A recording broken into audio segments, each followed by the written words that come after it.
Online money gaming act supreme court में सुनवाई टली, अगली तारीख 26 नवंबर।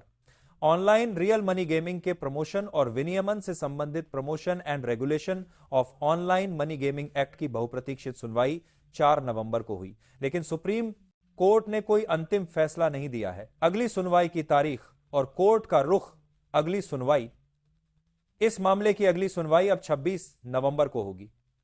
इंटरिम रिलीफ नहीं, गेमिंग कंपनियों की याचिका को खारिज डिसमिस नहीं किया गया है, लेकिन उन्हें अंतरिम राहत इंटरिम रिलीफ भी नहीं दी गई है। अंतरिम राहत का मतलब होता कि फैसला आने तक इस कानून को लागू करने पर रोक लग जाती है। जवाब मांगा गया। सुप्रीम कोर्ट ने केंद्र सरकार को 26 नवंबर से पहले इस कानून पर अपना विस्तृत जवाब रिप्लाई दाखिल करने का निर्देश दिया है।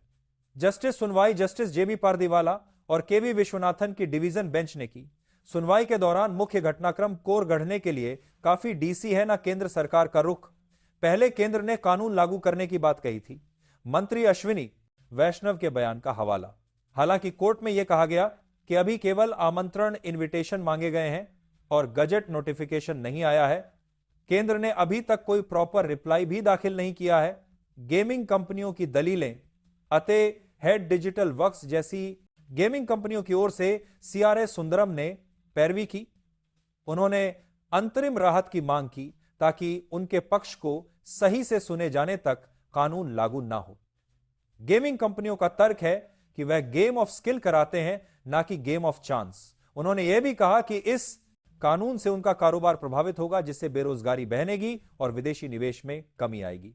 हमारे साथ के साथ इस पूरे गरमार में इसके बारे में यह विदेशी निवेश कोर्ट के निर्देश, कोर्ट ने केंद्र के additional solicitor general N Venkataraman को सेंट्रल रिस्पांस जवाब फाइल करने और उसकी कॉपी सभी पक्षों को एडवांस में देने का निर्देश दिया।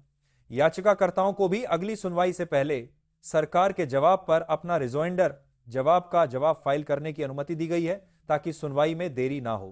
कोर्ट ने दिल्ली, कर्नाटक और मध्य प्रदेश सहित विभिन्न हाईकोर्ट्स में लंबित सभी संबंधित याचिकाओं को एक साथ कंसोलिडेट कर दिया है ताकि यूनिफॉर्म एडजुडिकेशन हो सके। राज्य कानूनों और टेरर फंडिंग का मुद्दा, राज्य कानूनों का टकराव चेस खिलाड़ी मानव आर्य का प्रतिनिधित्व कर रहे एडवोकेट प्रणव बंसल ने तेलंगाना और राजस्थान जैसे राज्यों में पहले से मौजूद गेमिंग कानूनों का मुद्दा उठाया। उन्होंने सवाल किया कि जब राज्य कानूनों में उपयोगकर्ता यूजर के लिए सजा का प्रावधान है, जैसे तेलंगाना में 3 महीने की सजा, जबकि केंद्र ने उपयोगकर्ता को विक्टिम मानकर कोई सजा नहीं रखी है, तो कौन सा कानून लागू होगा? विपक्ष की दलीलें। साइबर क्राइम टेरर फंड विरोध में दलीलें दी गई कि ऑनलाइन गेमिंग टेरर फंड को बढ़ावा दे रही हैं, इसमें साइबर क्राइम का इन्वॉल्वमेंट है और सरकार के पास सेक्शन 69 के तहत ऐसी एप्लीकेशनेशंस को ब्लॉक करने की शक्ति है। इंडस्ट्री की चिंताएं।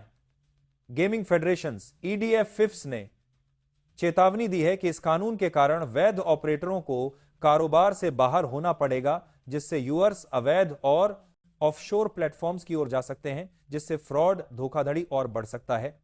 कोर्ट का अंतिम फैसला इस बात पर निर्भर करेगा कि केंद्र सरकार 26 नवंबर को अपने कानून को किस तरह से डिफेंड करती है और राष्ट्रीय स्तर पर इन सभी तथ्यों पर विचार करने के बाद